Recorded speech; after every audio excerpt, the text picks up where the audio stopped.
Mr. Moshood, you've heard his submission. Is it true that state police is required to essentially bring adequate security to the country? Is the Nigeria police force as it's currently constituted unable to do that? Thank you so much. I wish to disagree completely with my colleagues and friend here, because if you look at even some countries in Europe that have tried state police, at various times they've reverted to the federal police. And if you look at a country like China, for example, as large as the population of China is, they have one unified police force. Even if you take Indian, for example, they are run that in the same commonwealth with Nigerian, they run the same police force. And now the population of India may even surpass China in probably in a few months or a year. The federal police is the antidote. Take, for example, a crisis you have in Southern Kaduna. Let's assume the police personnel are from Southern Kaduna. How will they deal with the situation? The culture of the people determine how we police them. Assuming, like I'm from Kwara State, for example, there have been crises or so in Kwara State. Assuming I'm serving in Kwara, how...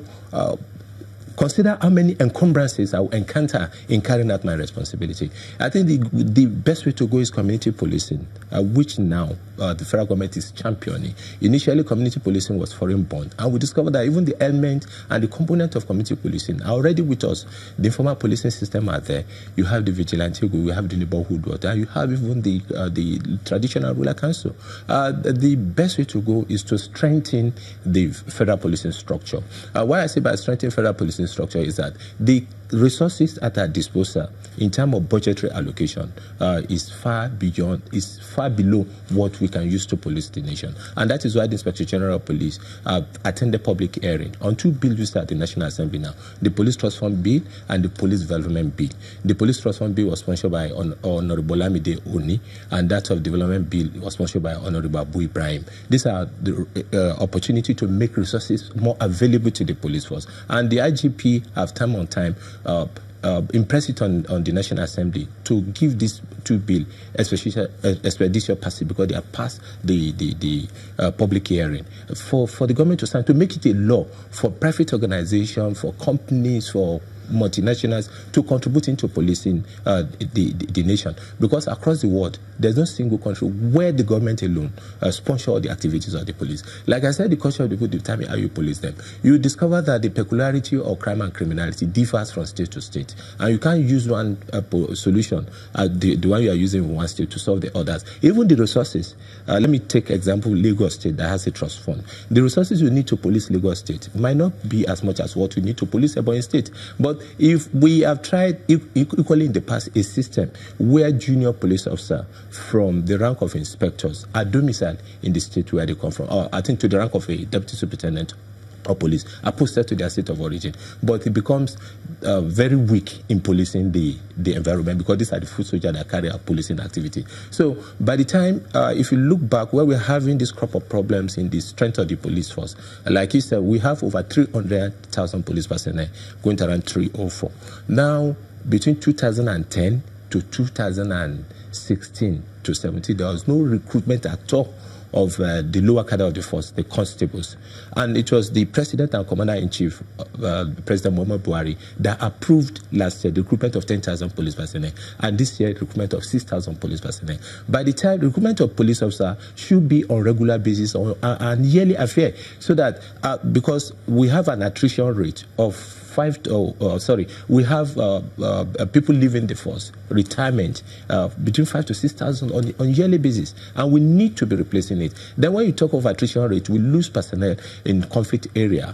Within 2 years, we lost about 600 personnel in conflict area, and in trying to ensure that they put the best in ensuring security of this nation. So I so much believe that the federal policing system is the best way to go, because we have a lot of issues to deal with that have to do with federal policing. But that does not mean the police at the federal level, because when you talk about state commands, you have each commissioner of police for this state command. The creation of the Nigerian police force in the Constitution. and the Commissioner of State Police Command are equally in the Constitution. And that is why we cannot fall. For example, in Lagos, where you have Lagos Mainland, Lagos Island, we can't divide it into two commands because it's a constitutional issue. When you look at the population of Kano State, for example, it's enough to be broken into three commands, but we can't do so because it's a constitutional issue. So all police tactical operations are state-based. There's no doubt about that. And the State Executive Council, Security Council in the state, which the Commissioner of Police attend with the Executive Governor of those states on regular basis, weekly and as the case might be. So it's only strategic functions that we carry out at the Force Headquarters or maybe at the Zonal Command, but most policing activities take place at the state. So the best way to go is, like I've said, all those two bills to enhance more funding and make more resources available to the Nigerian police force to be able to sustain what we are doing to keep the nation at peace. So federal policing, there's nothing that is wrong with it. And we want people who are postal of state police to know that Nigerian, as it is now, is not right for state police. Mr. Johnson, I know in your experience, you have a lot of insight into how civil relations with security agencies can potentially function. In your view, within the context of what's unfolding in Kaduna, what do you think can be done to enhance the synergy between security agencies and the populace in such a way that you get ahead of these crises instead of, trailing them?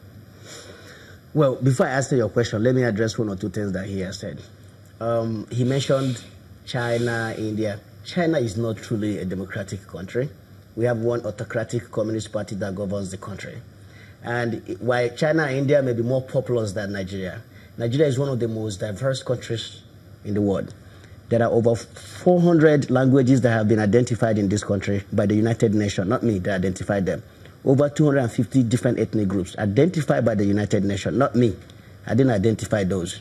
And there was something he said. He said the peculiarity of each state differ.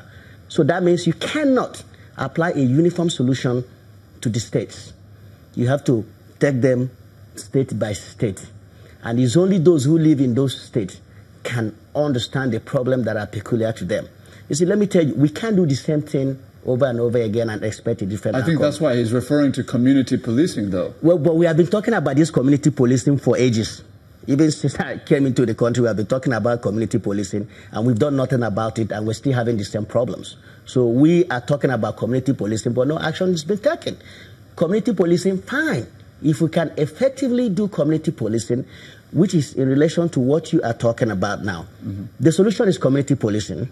We have to have a situation where we build relationship, security agencies build relationship with the civil society, civil population.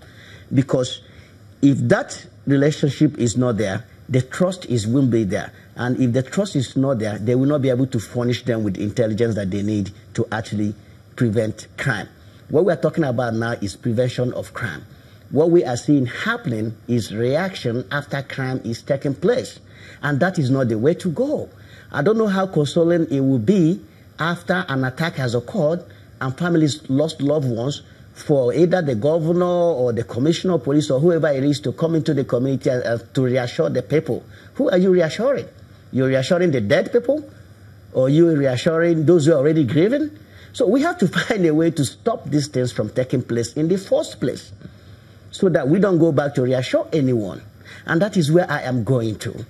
As much as we need the immediate solutions, which is what the police is already doing, we have to find permanent solutions to the problem. And that lies squarely on the desk of our politicians, and not that of the police.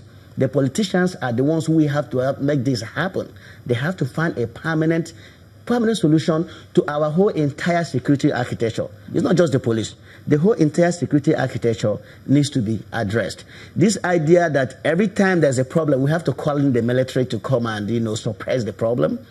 You suppress the problem for now. The problem's going to hibernation. Now they build underneath, and next thing you know, they explode, and we're no longer able to manage them. We have to get away from those kind of solutions.